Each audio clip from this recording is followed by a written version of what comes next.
And we are back to the channel where we talk about everything U.S. news, headlines, and everything fun in between. And oh my goodness, is it a fun ride? Let me tell you, every day there's something new, right? You got James, welcome back. I'm from the U.S., from the Midwest actually, and if you know anything about the Midwest, there's not a whole lot going on there, except for sports and farming, and I wasn't very good at either of those. And but I did have an affinity for the numbers, and numbers is how I got into engineering. Engineering is how I got curious about lots of charts, patterns, you know, uh, analysis, things like that. Getting excited about charts, patterns, and indicators, things like that. So one of the reasons, one of the benefits you're going to get from this stream is you might learn a little bit about the headlines, you might learn about the news, and you might learn about a little bit about trading view and how we break it down here, how we make it fun, and a little bit about some of the patterns, indicators, some about the revenues, etc., etc. So if that's interesting for you, let me know. Okay. Again, my name is James. Welcome back. Let's get started into it right here. Some of the news headlines that we have, etc. we are going to cover. Let me go right into it. Okay. The Hormuz chokehold is now being priced in. Yes. So let's get right into it. It's currently 9:44 a.m. Eastern Time on April 13th.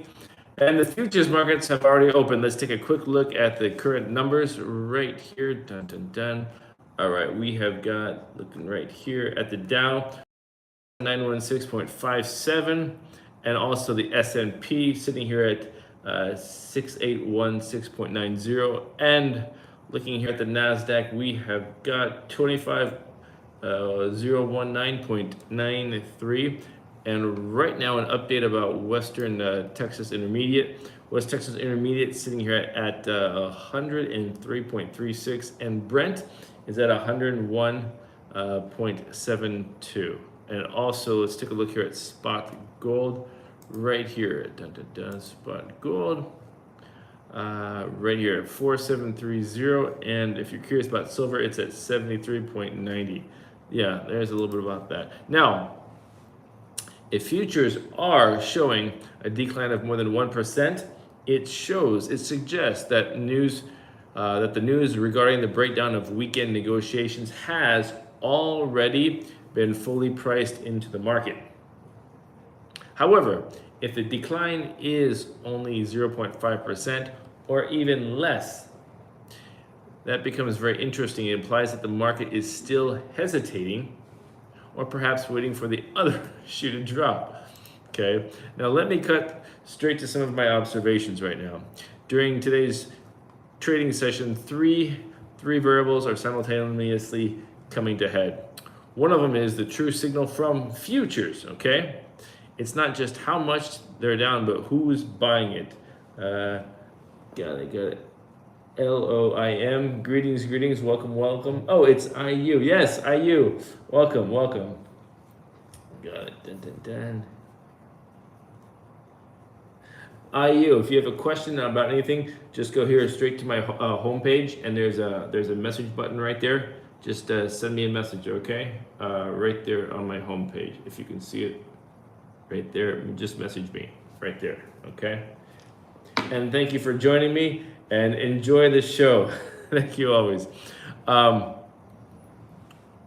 Yeah, it's not how much they're buying, but also who's buying it. And during our first hour after futures open, I'll be keeping a close eye on one specific data point: volume distribution. All right.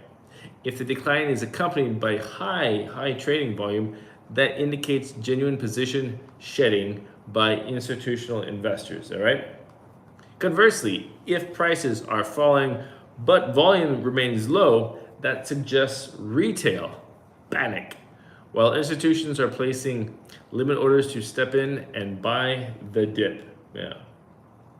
Greetings everyone. Everything U.S. headlines, U.S. news, and making it fun and interesting, I hope. If you have any questions or comments, let me know. Glad to have you here.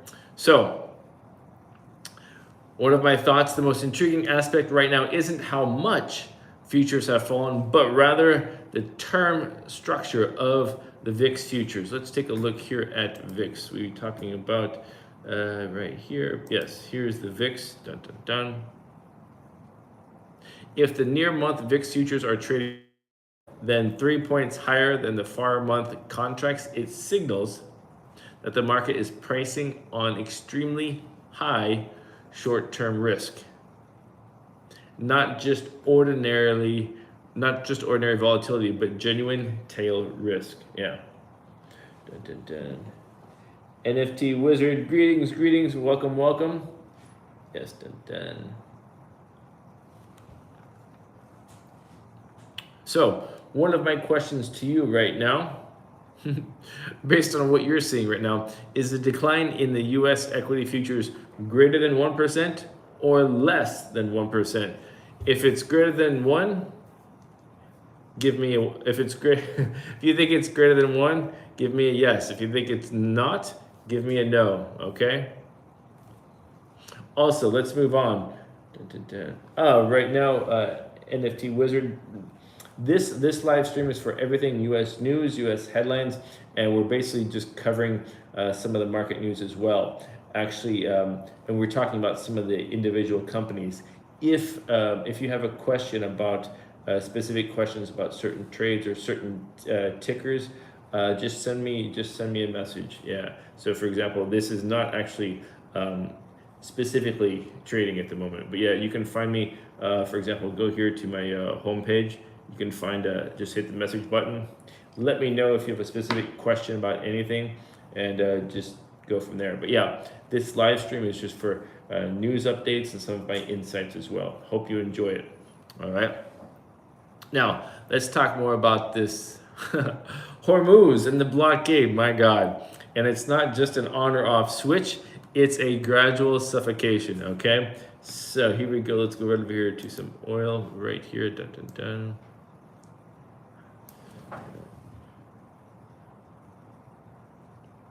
Are you thinking there's climate? Yes. Anyone can. Got it. Yeah, good question. Actually, I like that. For example, I won't be covering that in the live stream, but if you want, send me a message and on my homepage there, and I can get back to you right afterwards. Again, there's that. Send me a message on my homepage, and I'll answer that question right after the stream. That's not something. That's not just a 5-minute or a 5-second reply. But thank you for the question. Anyone can. Yeah.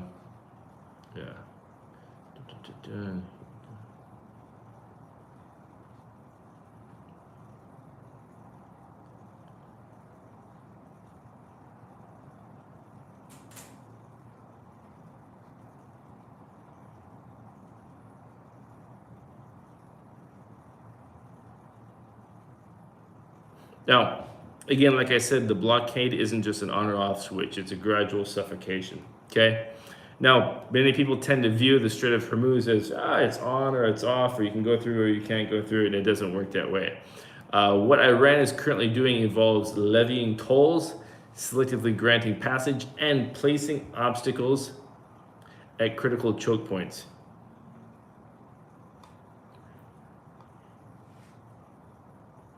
The situation is far more dangerous than a complete blockade, because a full-scale blockade would immediately trigger international intervention, whereas this boiling the frog slowly style of gradual control allows oil prices to inch up day by day, okay?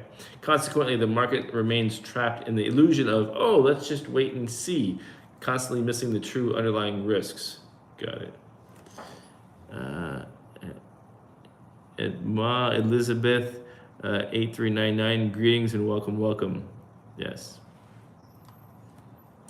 So, some of my thoughts: if this situation persists through the end of April, then Brent crude won't revert to the $90 level. No, instead it'll slime slowly up to $105 to $110 range, and this won't be due to a sudden physical shortage, but rather because the risk premium is accumulating day by day, more and more.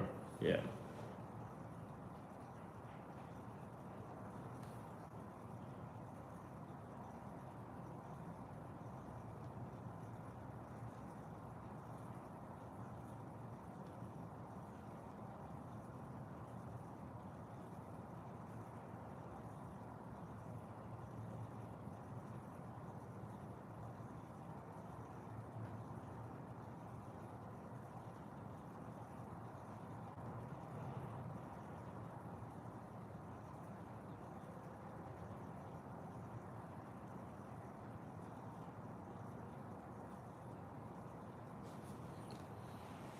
Now, give me your thoughts.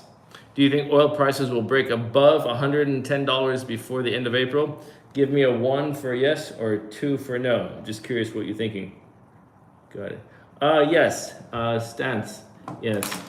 Good question. Actually, I'm going to get to Apple later on. Okay.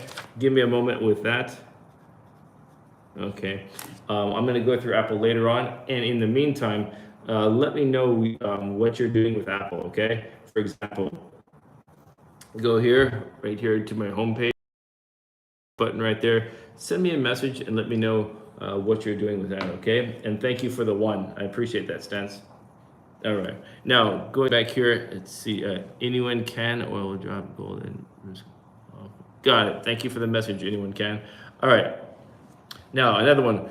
The precursors to sector divergence. Who benefits? Who gets hurt? Well, if the U.S. Iran situation deteriorates more, I see divergence emerging across 3 key areas. Let's talk about the energy sector. Okay.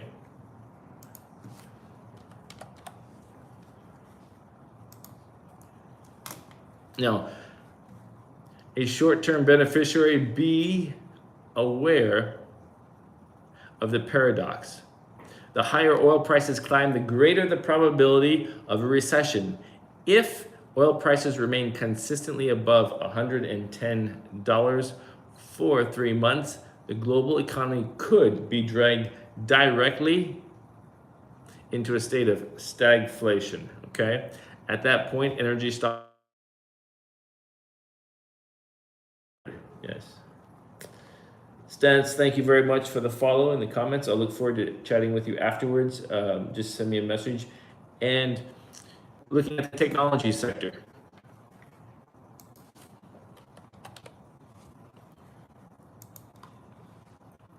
Facing dual pressure, valuation pressure driven by rising interest rate expectations. Basically, it's compounded by supply chain pressure, specifically the unresolved helium shortage. The Middle East conflict impacts 30% of the global helium supply. And helium is a critical raw material for semiconductor manufacturing. The issue received almost attention last week, but it could well become a major flashpoint by the end of Q2. Okay.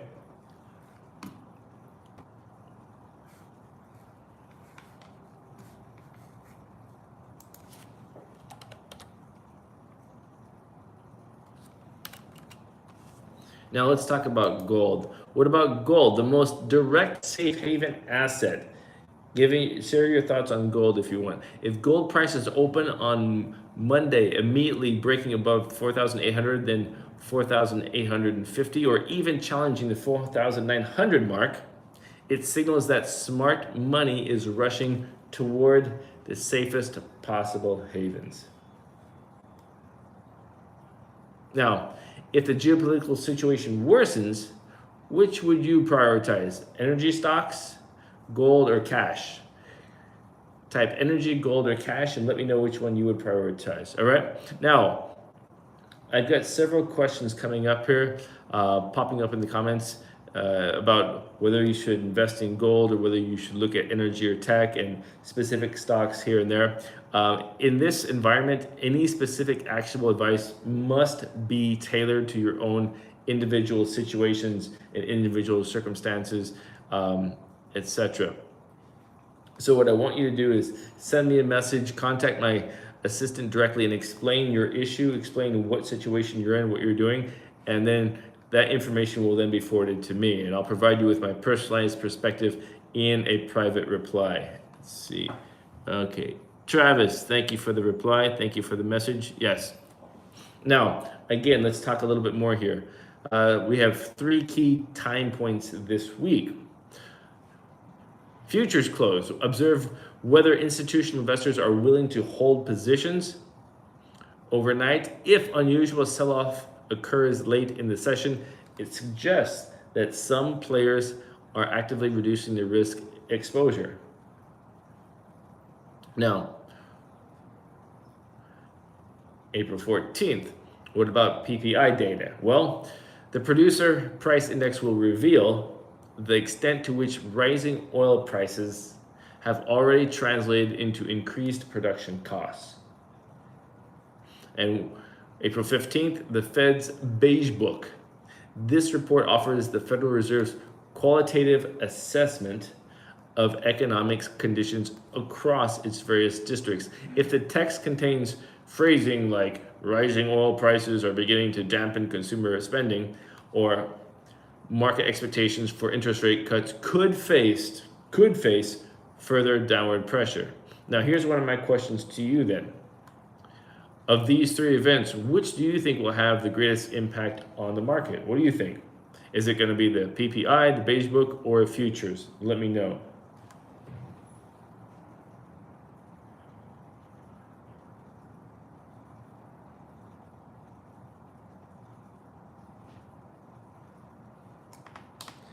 Mr. Local, thank you for the comments. Thank you for the question, I should say. Actually, good question. I like that. Send me a message and I'll get right back to you after the stream, okay? Go here to my homepage. You'll see the message button. Send me a message.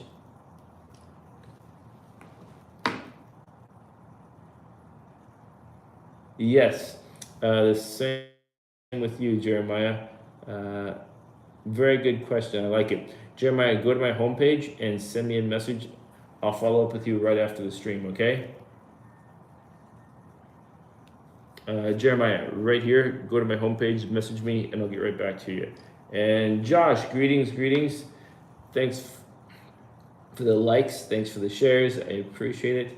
And welcome back. All right. Let's see. Now, some of my overall thoughts. Don't bet against geopolitics. Yes. And Mr. Loco, thank you for the live. Looking forward to talking with you later. Some of my thoughts with you. Some of my thoughts on this. Well, during periods of escalating geopolitical tension, do not attempt to short oil prices. Do not attempt to go long on tech stocks, and do not deplete your cash reserves. Why? Well, because the pricing of geopolitical risk is not linear, okay? As long as the situation of the Strait of Hormuz remains as it is, oil prices could theoretically climb 1% every single day. This movement is not driven by fundamentals, but rather by market sentiment and risk premiums. You can never predict when the peak will actually happen, okay? Because it depends on where a missile lands, not on supply and demand balance sheets, okay? Where does the missile land? Now, by the same token, tech stocks struggle to outperform in this kind of environment. It's not because the AI narrative has actually changed, okay? It's because risk appetite has actually shifted. When the entire world is fixated on the next potential conflict in the Middle East, no one is willing to assign a 50x valuation multiple to growth stocks. It doesn't happen that way, okay? So, do you plan to increase your cash position this week? Type 1 for yes, type 2 for no, all right? What are you gonna do with your cash position? Kind of share it with me, please. And also, action steps. This wraps up my market commentary for the moment. There'll be more later. But first, here's a reminder for you. My assistant's contact deals are listed below. And once you add the assistant, you'll be invited to join our exclusive internal community. Okay? So tonight, I'll be posting a complete weekly trading calendar in our community group and clearly outlining the release times for all key economic data points, along with my projected impact for each event. Members of the community will have access to this information before it is shared during the public live streams. Josh, holding cash. Good for you. Good for you. Good. Very good. Second, if you haven't received today's oil price trajectory projection chart, Strait of Hormuz blockade scenario, please reach out to my assistant to request it. I hand drew this chart just before the futures market opened. It maps out the potential oil price ranges corresponding to the 4 distinct scenarios. And third, remember to turn on your notifications, hit that little bell icon. I will be hosting a special pre-event live stream before the release of every major data point this week, specifically ahead of Tuesday's PPI report and Wednesday's beige book. If you don't enable notifications, you will miss out. And remember, in the face of all this geopolitical turbulence, technical analysis is less beneficial. Cash represents more certainty, and gold remains the oldest and most clear signal of all. All right? Yes, Alexis, I did see that. Alexis, yes, greetings. They're saying that. Yes, Alexis, I got you on that. Actually, I like the questions. Again, Alexis, if you go to my homepage right there, you'll see a message button. Send me a message button and tell me more of your thoughts about that. I'd be curious, okay? So now, let's get into a few of these more specific ones. Right, here we go.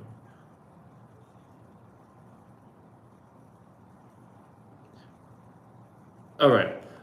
I've had some questions about Tesla. I've had some questions about Meta. Also, have had some questions about NVIDIA. Let's go through some of those. If you have a specific one, feel free to drop it in the comments right here. Some of the news headlines right here.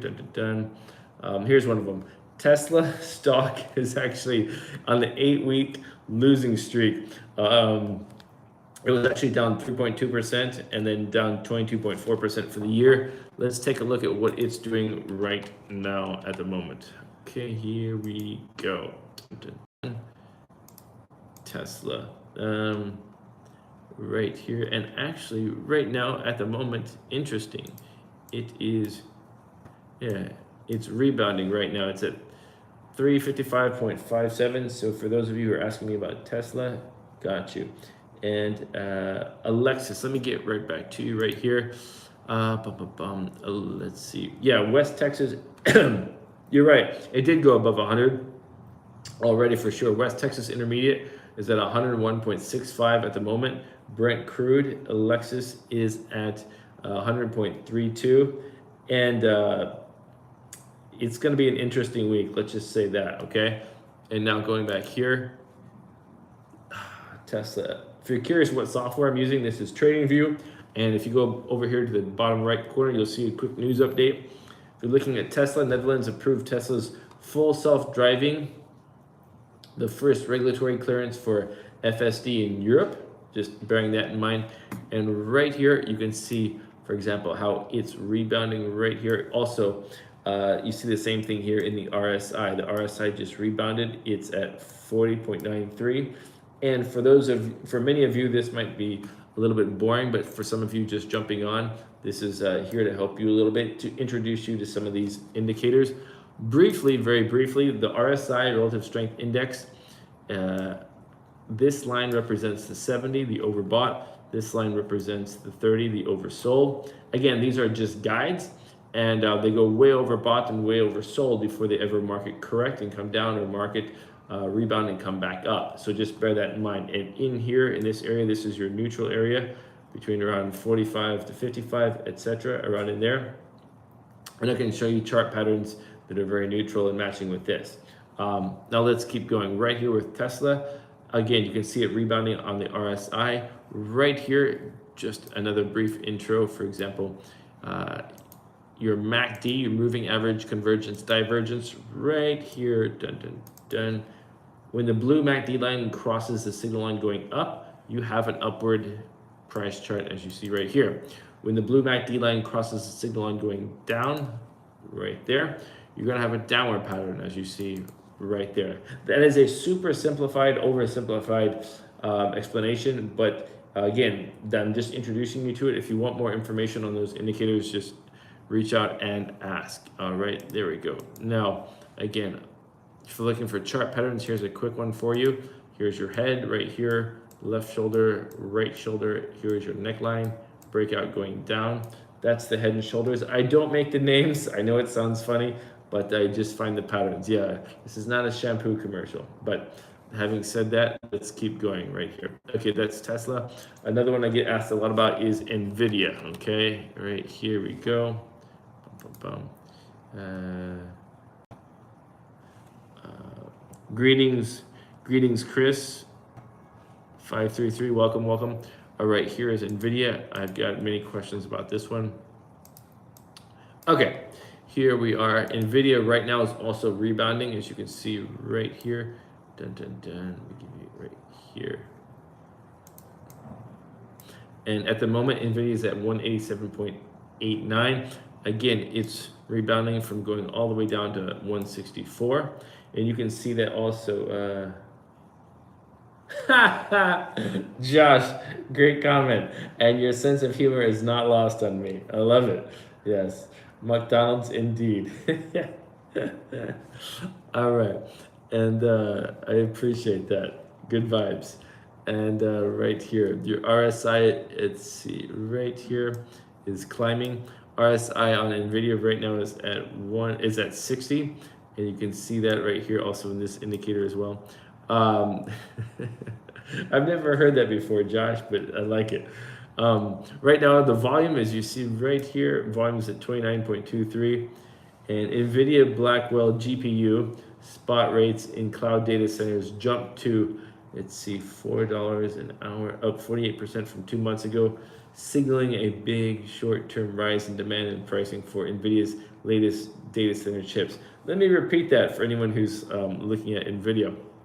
NVIDIA Blackwell GPU spot rates in cloud data centers just jumped to $4.08 an hour, up 48% from 2 months ago, signaling a big short-term rise in demand and pricing for NVIDIA's latest data center chips. Now, I'm also going to link this in with, for example, this is NVIDIA, and why also, here's another one with NVIDIA. Here we go.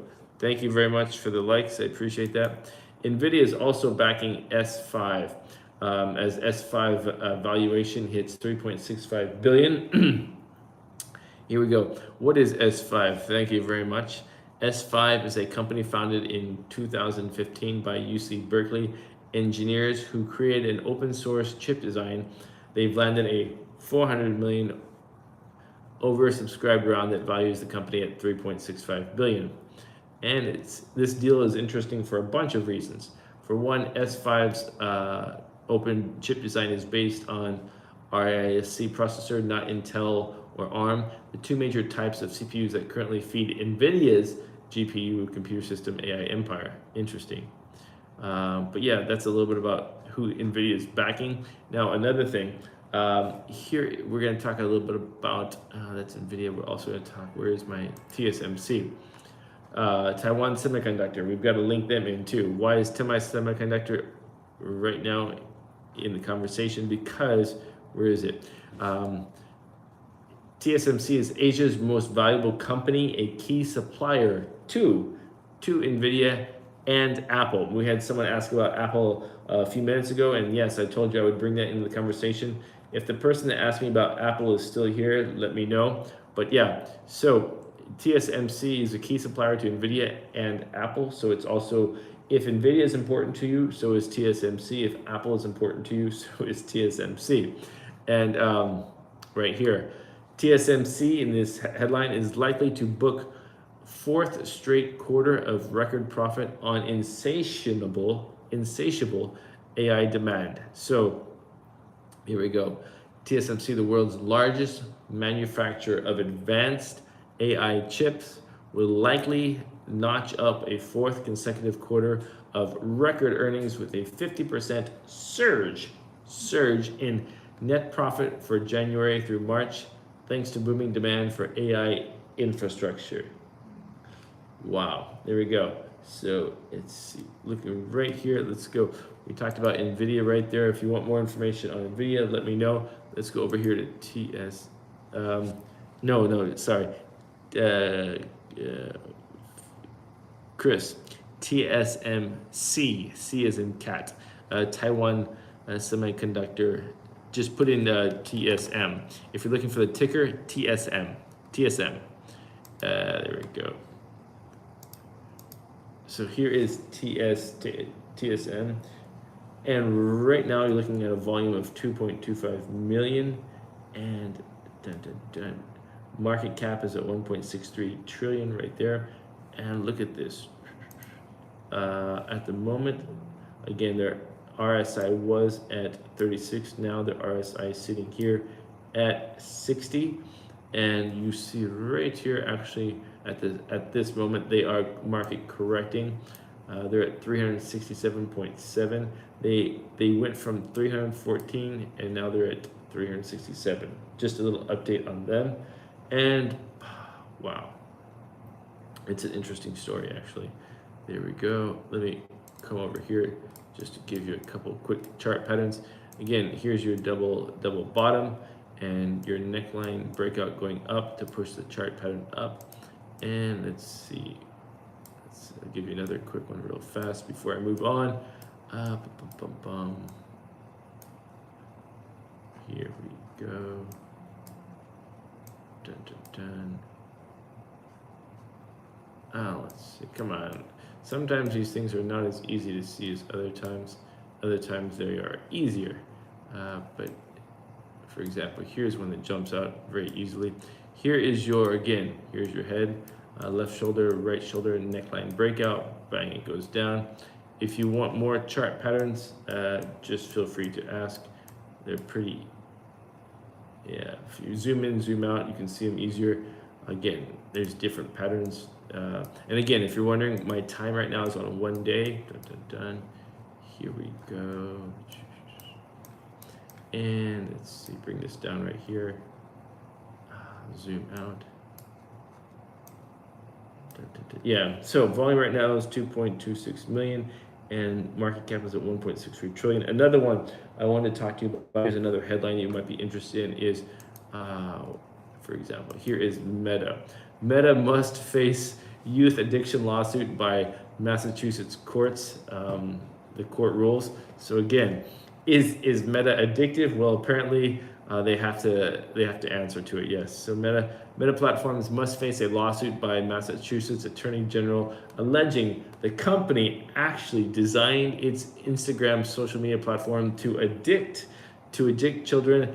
That's the state's top court ruling on Friday.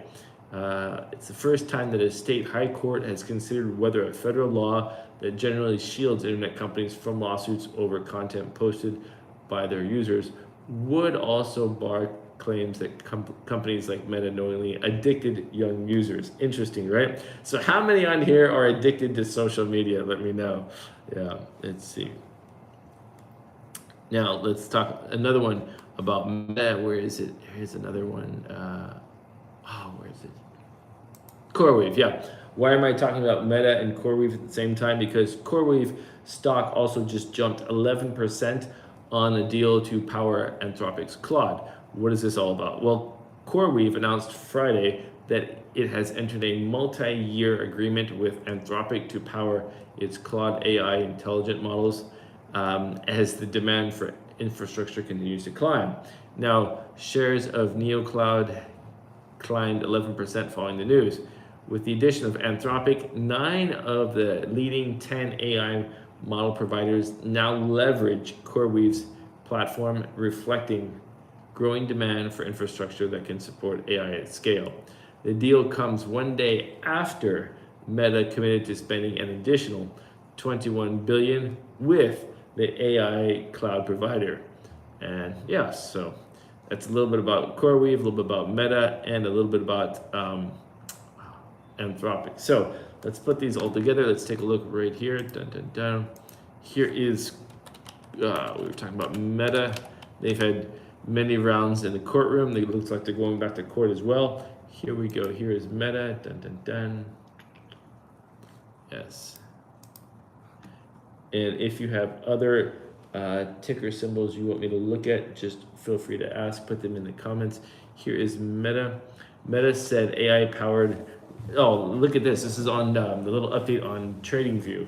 So Meta said that AI powered Reels boosted US watch time over 30% year over year and added an ad inventory. Company expected Reels to drive about 50 billion in ad revenue over the next 12 months. That's worth repeating. Time. Meta said that AI-powered Reels boosted the U.S. watch time over 30% year over year and added ad inventory. Company expects Reels to drive about 50 billion in ad revenue over the next 12 months. Interesting. So if you're into social media, that's interesting. Right here. So right now, Meta actually just rebounded. Again, they had a terrible last couple of weeks. And then right here, they went from 522 up to, what was this right here? 633. And at the moment, they are correcting just a little bit. They're at 626. And you can see that also reflected in the RSI down here. That's it. RSI went from 24, 22 up to here at 56, 57. So yeah, you can see that. And that's also reflected right here in the MACD as well. Again, so at the moment, let's see, you can see volume was trading pretty heavily, and now at the moment it's tapered off a little bit. Volume right now is at 2.05 million. Market cap is at 1.58 trillion. Yes, and let's see. Let me give you just a couple quick ones right here. Dun, dun, dun. Sometimes, yeah. If you're looking for a couple quick patterns, here's another one. These quickly jump out, left, right, bang. And again, if you zoom in, zoom out, and change the chart, there you go, you'll be able to see them better. Again, here is some, sometimes they're easy, sometimes they're difficult. Change the time, change the zoom.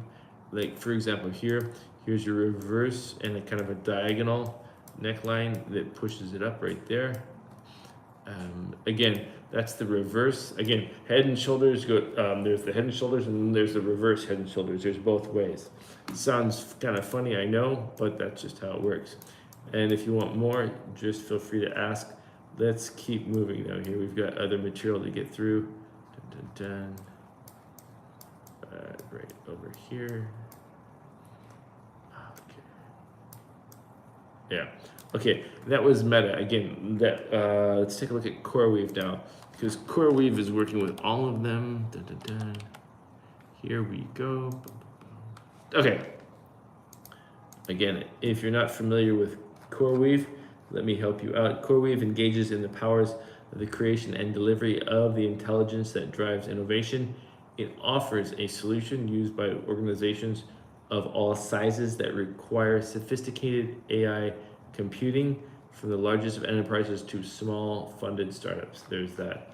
Now look here at CoreWeave. Again, they just got involved with Anthropic. They're already working with Meta, and they're actually working with 9 of the 10 biggest AI companies. So right here, they went from 37 for an RSI.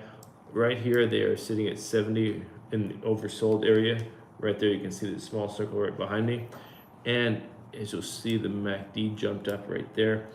And let me give you the price chart information. Yeah, CoreWeave, look at this. Bang, right here. Rebounding, going from 68 all the way up to 110 right now. And even right now, even today, they are actually rebounding. 110 right now at the moment. And look at this trading volume right here. Interesting, right? So a lot of trade volume for CoreWeave. And volume right now is at 16.47 million. Market cap is at 58.08 billion. And that's CoreWeave. And let me give you just a couple quick ones real fast. Dun, dun, dun. Here we go. Here's your head. Again, a lot of head and shoulders in these charts. There's that, and that pushes it down. And then right over here, Here's another one. It's harder to see. There's that, and then bang, it pushes it down. And then right over here, let's see. Yeah. Now that's CoreWeave. Another one. Oh, we had a couple of requests for Apple. Let's take you through Apple real quick right here. Bum, bum, bum.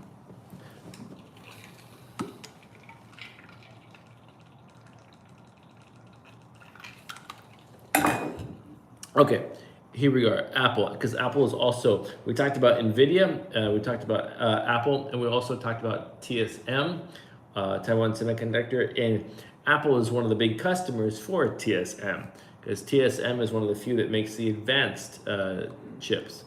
And so right here, if you're looking at Apple, here is the RSI. As you can tell right now, it's actually market correcting right here. Let me zoom in on this. Yeah, let's see. Yeah, today it's at 257.55. Very small market correction at the moment, but still it shows up on the indicators, as you can see. And at the moment, trade volume is down. Actually, volume is only at 5.29 million. Market cap is at 3.78 trillion. But again, this is for the people who asked me about Apple. There's that. And if we go right over here, here is, boom, boom, boom, here's your head, left shoulder, right shoulder, neckline, bang. And this one, interestingly enough, sometimes when you have a double bottom, it'll be followed by a double top, or if you have a double top, it's followed by a double bottom. They reverse each other, right? Well, in this case, sometimes you have a head and shoulders reversed by a reverse head and shoulders, as you can see right here. So if there we go here, that's the head and shoulders. Here's the reverse, left shoulder, right there, and then that's the pushes the chart pattern upward right there. And let's see, here we go. Bum, bum, bum. Here's some more right here. If you look right over here, again, here's your head, left, right, and pushes it down. Again, we can do this a lot, but if you want more information on any of those patterns, or there's many different types of patterns, if you want information on that, just ask, okay? That's looking at you, Apple. Also, since we're talking about the tech sector, we can go to IBM. Also, I wanted to mention this because we got a lot of attention on oil right now. Tycoon, greetings. Hello. Welcome.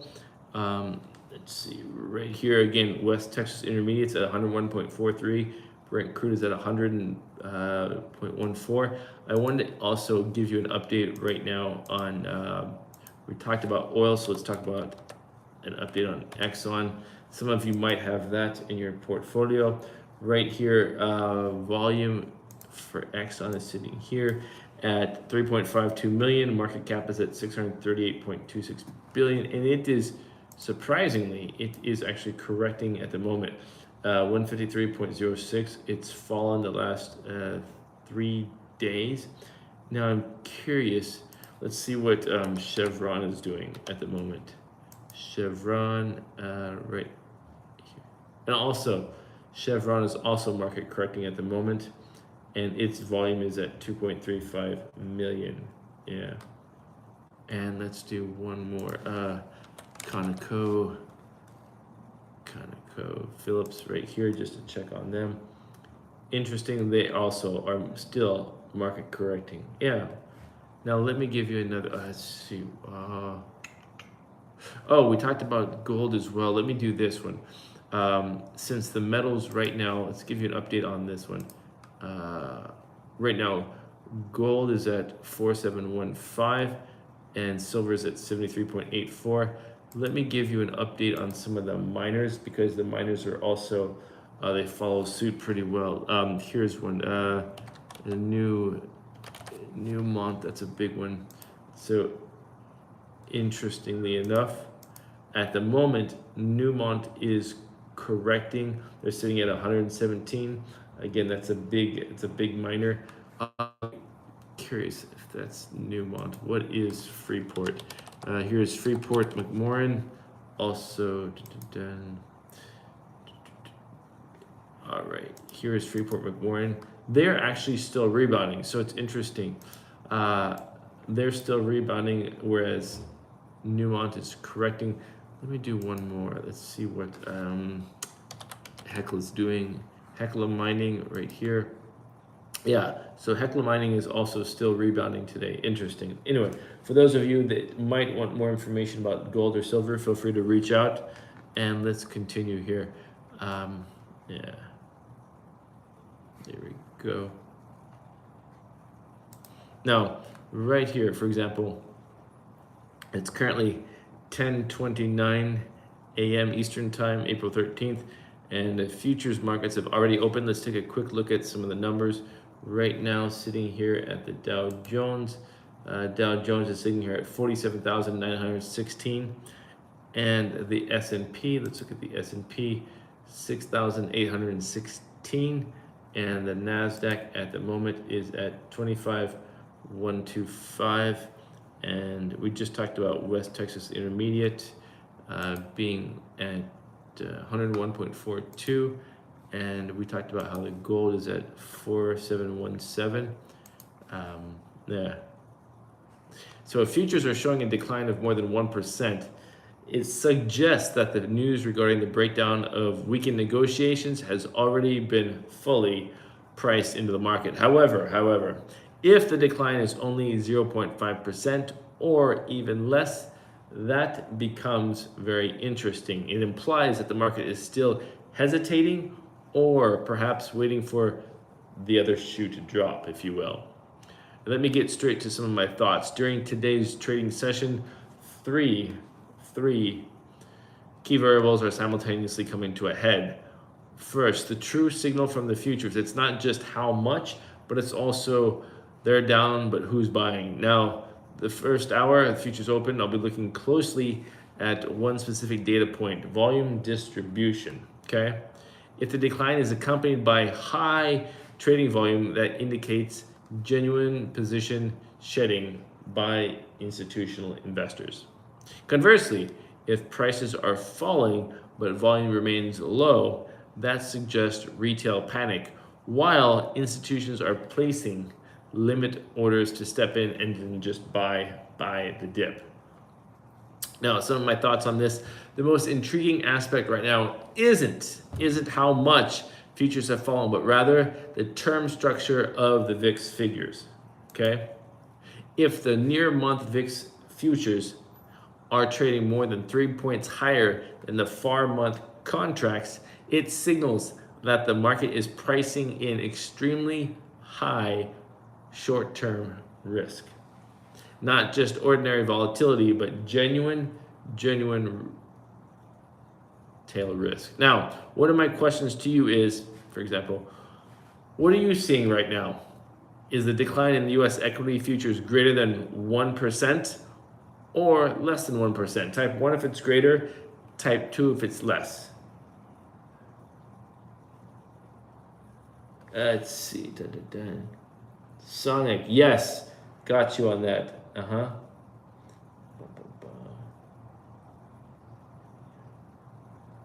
Good.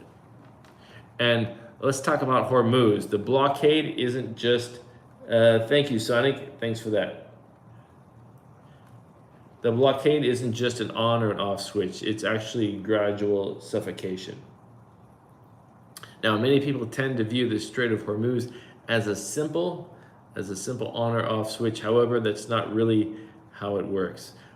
What Iran is currently doing involves levying tolls, it involves selectively granting passage, and it involves placing obstacles at critical choke points. And this situation is far more dangerous than a complete blockade, because a full-scale blockade would immediately trigger international intervention, whereas this boiling of the frog slowly style of gradual control allows oil prices to inch up every single day. Consequently, the market remains trapped in the illusion of wait and see, constantly missing the true underlying risks. So, if this situation persists through the end of April, Brent crude won't revert to the $90 level. No, Instead, it'll climb into the $110 to $115 range, and this won't be due to a sudden physical shortage,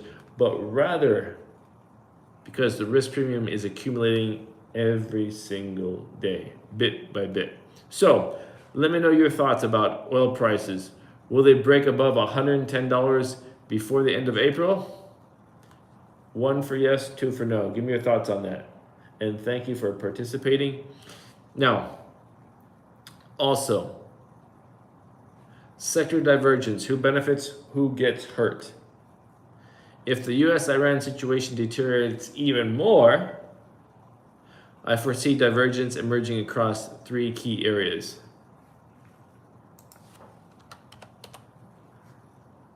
So let's talk about the short-term beneficiary, energy sector. But be aware of the paradox. The higher oil prices climb, the greater the probability of a recession. Sonic, oh my God. Well, we hope not, but yeah, I know where you're coming from, but we hope not. God, that would be very expensive. If oil prices remain consistently above $110 for 3 months, the global economy could be dragged directly into a state of stagflation. And at that point, energy stocks would inevitably follow the broader market downward. Now, what about the technology sector?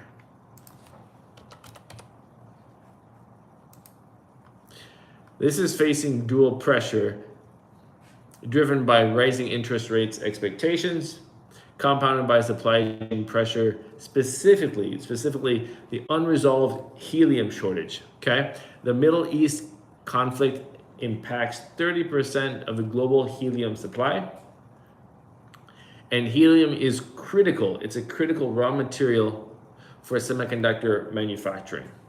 This issue received almost no attention last week, but it could well become a major flashpoint by the end of Q2.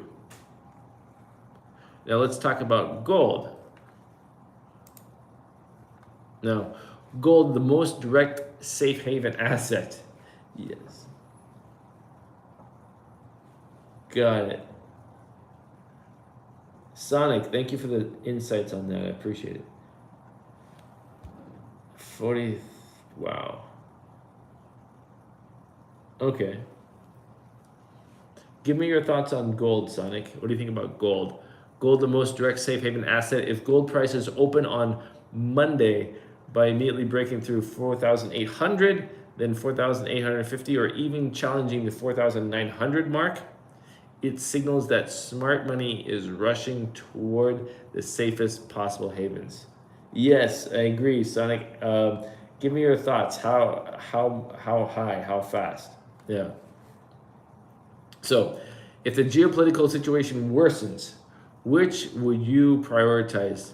Energy stocks, gold, or cash? Type energy, type gold, or type cash. Let me know your thoughts. Yeah. Also, I've noticed some questions popping up in the comments about, to invest in gold or to add to energy or tech stocks, etc., and some particular specific other questions.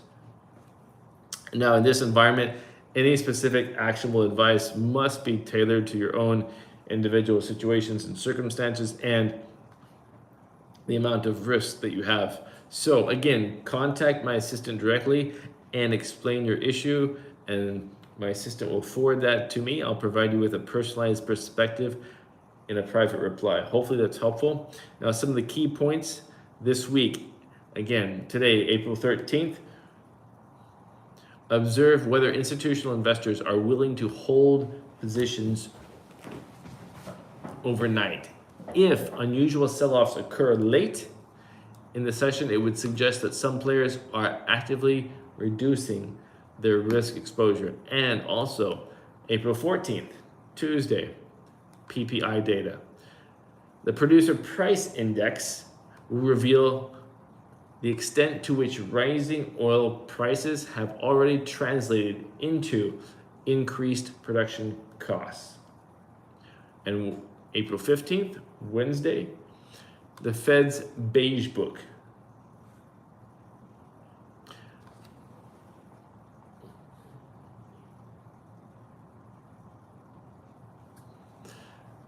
This report offers the Federal Reserve's qualitative assessment of economic conditions across its various districts. If the text contains phrasing such as rising oil prices are beginning to dampen consumer spending, market conditions for interest rate cuts could face further downward pressure.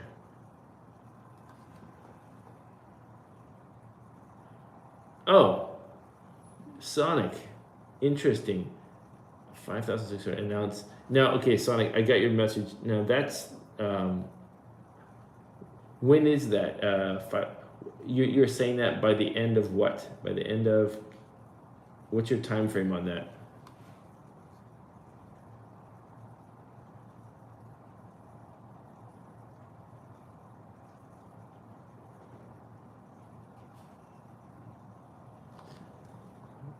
The federal got it. Okay, if I may. Okay, thank you, Sonic.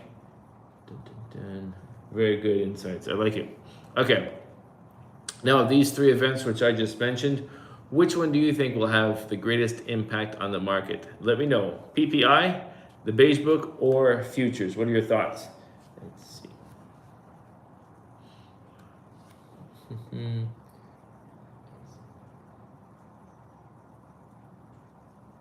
Oh, Joe, very good. I like the message. Very good question. Now, here's what I want you to do, Joe. Go to my homepage right there, send me a message, and I'll get back to you at the end of the stream. That's not just a 2-second answer. Send me a message, and I'll reply with analysis on that at the end of the stream. Okay? Thank you. And Sonic, I got it. API. Good. Okay. Now, again, I wouldn't bet against geopolitics. I'm going to share this with you. During periods of escalating geopolitical tension, I don't attempt to short oil prices, and I don't attempt to go long on tech stocks, and I do not deplete cash reserves. Hang on to those. Why? Well, because pricing of geopolitical risk is not linear.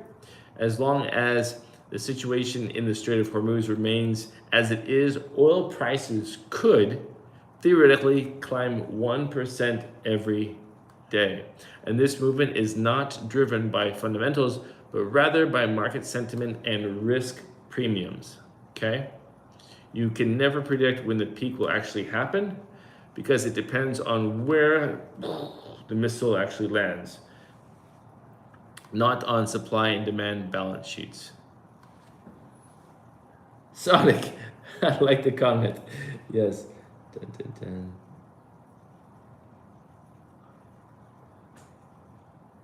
Oh, yes. Mervat. Let me make a note of that. I'll check out Nebius later on in the stream. And again, give me your thought. Send me a message and I'll get back to you afterwards about more analysis on Nebius. And let me know why you're looking at it and what's your situation there, okay? Now, again, at the same token, tech stocks struggle to outperform in this kind of environment, and it's not because the AI narrative has changed necessarily, but because risk appetite has shifted. When the entire world is fixated on the next potential conflict in the Middle East, no one is even willing to assign a 50x valuation multiple to growth stocks, okay?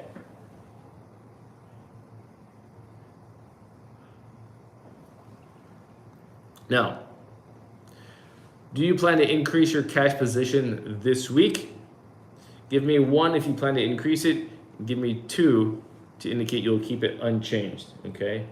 And Sonic, I like your messages, Sonic. Guys, why not come down next week? Yeah, I kind of share your same sentiment. I'm curious about your thoughts about July. Why July, and do you really think that'll happen? Yeah.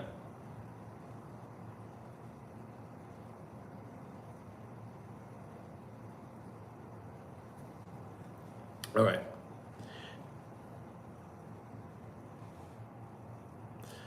that basically wraps up my commentary for the moment. Again, a final reminder, my assistant's contact details are listed below. And once you add my assistant, you'll be invited to join our exclusive internal community if you want. And tonight I'll be posting a complete weekly trading calendar in our community group, clearly outlining the release times for all key economic data points, along with my projected impact for each event. And members of the community will have access. They will have access to this information before it is shared during the live public streams.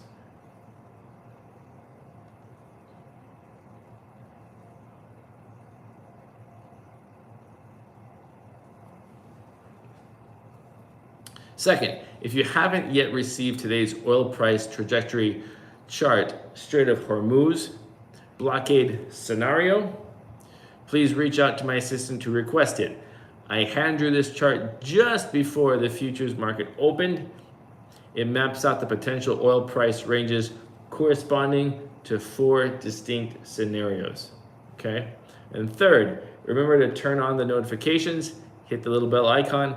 I'll be hosting a special pre-event live stream before the release of every major data point this week, specifically ahead of Tuesday's PPI report and Wednesday's beige book. And if you don't enable notifications, well, you're just gonna miss out. So again, in the face of geopolitical turbulence, if you will, technical analysis is less beneficial, and cash represents certainty, and gold remains the oldest and most clear signal of all. Yeah, and let's go here to some of the requests. Actually, let's see. Let's go to Nebius right here. You asked about that. Nebius. Here we are. I'll give you some quick information about Nebius, and then I'll look forward to your message afterwards. Here is Nebius, and if you are unfamiliar with Nebius, here's a brief intro. It's a technology company that provides infrastructure and services to AI builders worldwide. It offers Nebius AI, an AI-centric cloud platform, provides full-stack infrastructure, including large-scale GPU clusters, cloud services, and developer tools. Yeah, just a little bit of intro in case you're not aware. For example, right here, yes, it is on the rebound, as you can see. Look at this chart right here. It what was this on March 30th? It started off there at 91, and now it's at 158. Yes, and still climbing. So for the person that asked about that, yes, I get your point. And if you look right here, RSI, not very, but it is overbought at about 73.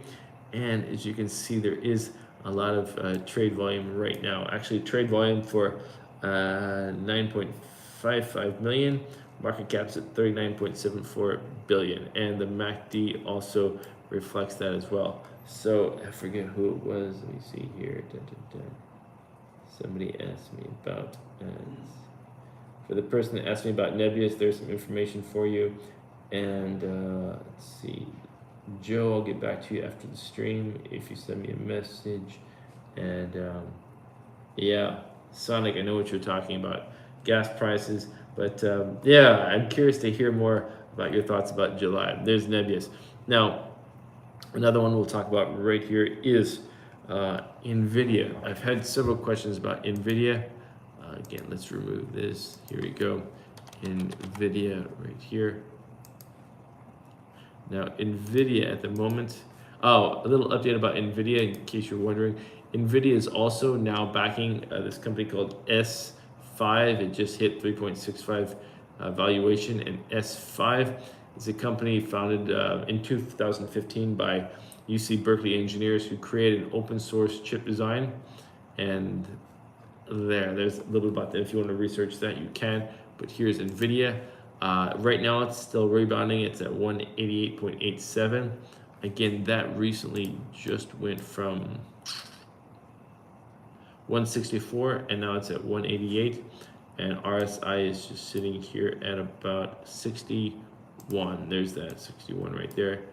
And volume-wise, it's at 36.44. A little update with NVIDIA, for those of you asking. NVIDIA Blackwell GPU spot rates in cloud data centers jumped to $4.08 an hour, that's up 48% from 2 months ago, signaling a big short-term rise in demand and pricing for NVIDIA's latest data center chips. Okay, there's a little bit about them. And also, we cannot talk about NVIDIA without talking about TSM, Taiwan Semiconductor. Taiwan Semiconductor is likely to book fourth straight quarter of record profit on insatiable demand. That means the demand is so high they can't get enough of it. Right here, TSM, the world's largest manufacturer of advanced AI chips, will likely notch up a fourth consecutive quarter of record earnings with a 50% surge in net profit for January through March, thanks to the booming AI infrastructure demand. And who are some of the biggest customers for TSM? That's NVIDIA and Apple. So we can't talk about NVIDIA without talking about TSM. If I ran Stargate, what affect NVIDIA and what affect to Nebius? Mervet, very good question. I will answer that after this stream, okay? I'm actually almost done with the stream, just a few minutes left. Send me a message with that same question, I'll get back to you, okay? I really appreciate the question. Again, if you're not sure, let me show you how. Again, just go to my homepage right there. You'll see the message button. Hit that, and I'll be right back with you. Excellent question, Mervat. Again, analysis say that demand for Taiwan Semiconductor 3 nanometer technology to produce AI chips and its advanced packaging technology continues to outstrip the firm's current production capacity. They cannot produce enough. So yeah. And let's go here to TSM. Ticker is TSM, Taiwan Semiconductor, right here. As you're watching, the software is TradingView if you're watching behind me. And again, I'm sharing my screen. You can actually see up here the little windows. Those are some of the headlines that I have to show you as well. And right here, as you can see, actually today, Taiwan Semiconductor is correcting. It's at 369. Let's see, what was it, March 30th? It was right there at 317. Now it's at 369. And volume right now is at 2.97 million. Market cap is at 1.63 trillion. Yeah. And also, I wanted to show you, what's the other one I was going to show you right there? Oh yeah, we're talking about some of the tech sectors. Here's Tesla. I've also been asked about Tesla a little bit. Tesla is on its 8th losing streak. Actually, recently it was down 3.2% last week and 22.4% for the year. And right here, if we go here, just a little update with them. Yes, Tesla, here you are. And Tesla today, though, however, is actually not correcting. It is actually slightly rebounding. It's actually, it went from 342, now it's at 351, okay? Volume right now, again, is actually slightly down. It was a lot more volume, and now volume right now is at 19.12 million, and market cap is at 1.32 trillion. Yeah. A little update about Tesla if you're curious about them. Yeah, RWD notified the European Commissioner seeking EU-wide approval for Tesla's full self-driving after the Netherlands granted regulatory approval, advancing the potential EU rollout relevant to Tesla traders. Yes. Dun, dun, dun. Yeah. Here we go. That's a little bit about Tesla. If you want more information on them, just reach out. Also, another one I was going to update you with here is CoreWeave. Very quickly.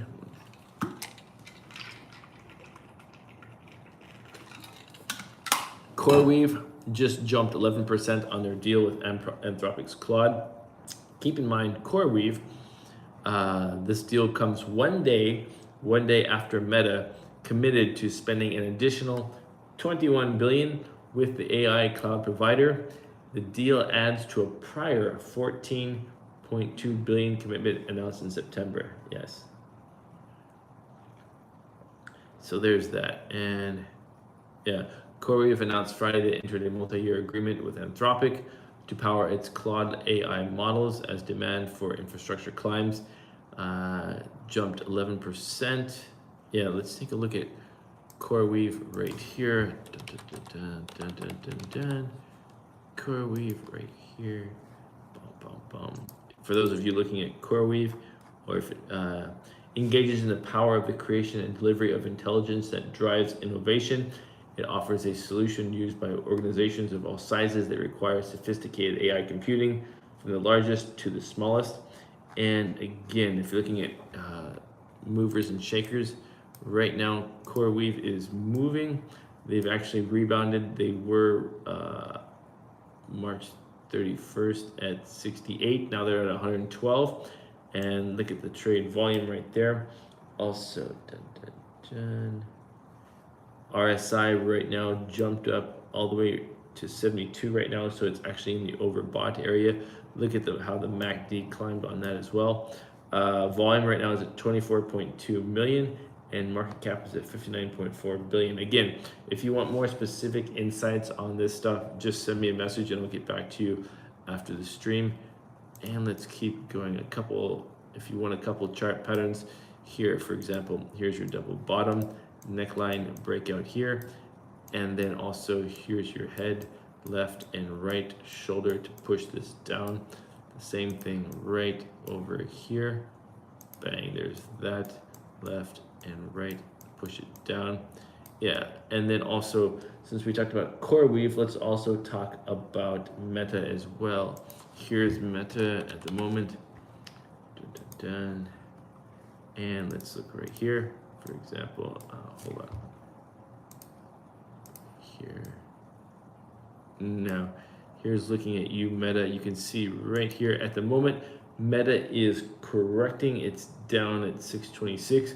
It had come up from 525 right there, 525, and it jumped up to, was it 634, and now it's at 626. So it is market current. And you can see that also in the RSI. The RSI is curving downward.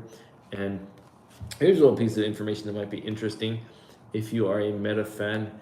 Meta said AI-powered Reels boosted U.S. watch time over 30% year over year, and added ad inventory.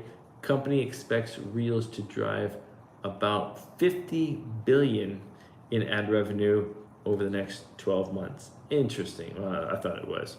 And if you're looking right here, bang, the MACD reflects that. And over here, dun, dun, dun.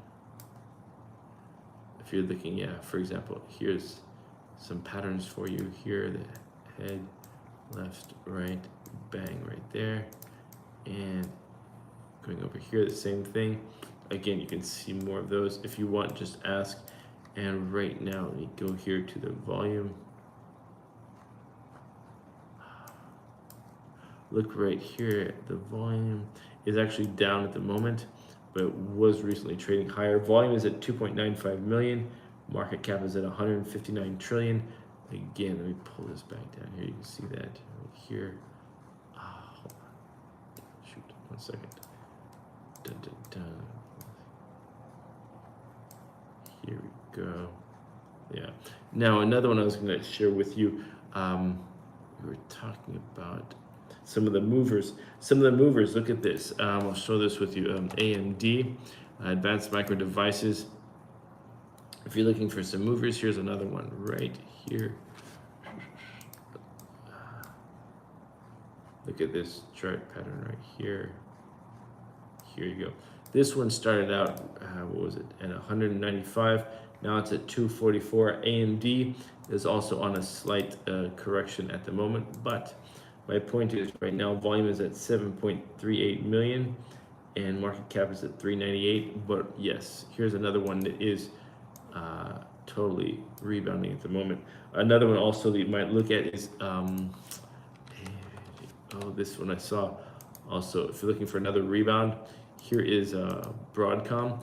Again, it went all the way from down here at 293, and that was on March 30th, and now it's sitting here at 375, and it's still in the rebound area right there. Okay, and look at the RSI; it's still overbought at 72, right there. Volume right now is at 6.14 million. Market cap is at 1.78 trillion. Yeah. And another one I'm gonna show you, let's see, right here. Oh, another one I got asked about a lot, I forgot to mention this, is Palantir. I've had many questions about Palantir, so I'll brush up on this one as well. Okay, here's Palantir. People have asked many times because of its market correction. Look at this. It went from 155 down to 127, but you see the rebound at the moment. It's up to 133.82. For those of you that asked about Palantir, that's for you, and you can see that correction right here in the RSI, going from 33 up to about 39. And look at the volume on this right here. You see all the trade volume on Palantir. Yeah, and look right here, the update right here on TradingView. Palantir rebounds as Kathy Wood buys and Mr. T backs the AI firm. Interesting how that works, right? Volume is at 24.55 million. Market cap is at 320 billion. And again, contact my assistant. Details are below. And once you add the assistant, you'll be invited to join our exclusive internal community. And I'll be posting a complete weekly trading calendar in our community group, clearly outlining some of the release times for all key economic data points, along with my projected impact for each event. Members of the community will have access to this information before it goes public. Having said that, let's see, Jack, greetings, welcome. If you have questions or comments, I'm just about to finish the live stream. You can also contact me here. Go to my homepage on YouTube, and you'll see my details there. And also, for those of you still watching, for example, if you have questions, I'll reply to you after the live stream. Having said that, thank you very much for your questions, comments, and see you tomorrow.